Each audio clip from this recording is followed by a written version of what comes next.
The Biden administration is calling on Israel to scale down its bombing campaign against targets in Gaza, calling its strikes indiscriminate.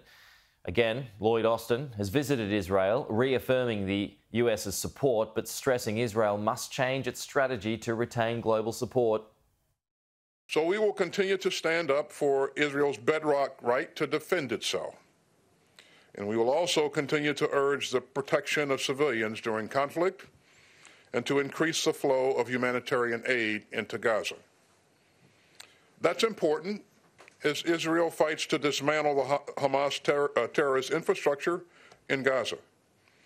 And it will also be crucial for our work with our allies and partners after the fighting stops.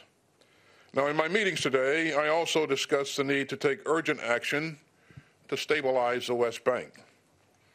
Attacks by extremist settlers against the Palestinians in the West Bank must stop. And those committing the violence must be held accountable. US sources say they're hopeful a two-state solution in Gaza headed by the Palestinian Authority, something Israeli leadership has rejected. Sky's Alex Rossi has more from Jerusalem.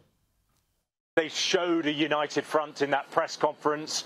He talked about the unshakable support that America has for Israel, but clearly behind closed doors there are differences. Now, we got an idea of that really last week from President Biden, who described Israel's bombing campaign as indiscriminate. I think Lloyd Austin came with the message really to reinforce that message that Israel is losing global support for its campaign the longer this very intense bombing goes on. He said that he didn't have a timetable for the war, but privately US sources are saying that the framework for that is to wrap up this phase of operations in the next 3 weeks or so. But there's no indication from the Israelis that that will happen. Their goals remain very much what they've always been, which is the elimination of Hamas and also bringing the hostages back home. But certainly the Americans envisage a new phase which would see elite squads inside Gaza carrying out missions to further degrade the Hamas leadership. But again, we don't really understand when that will happen.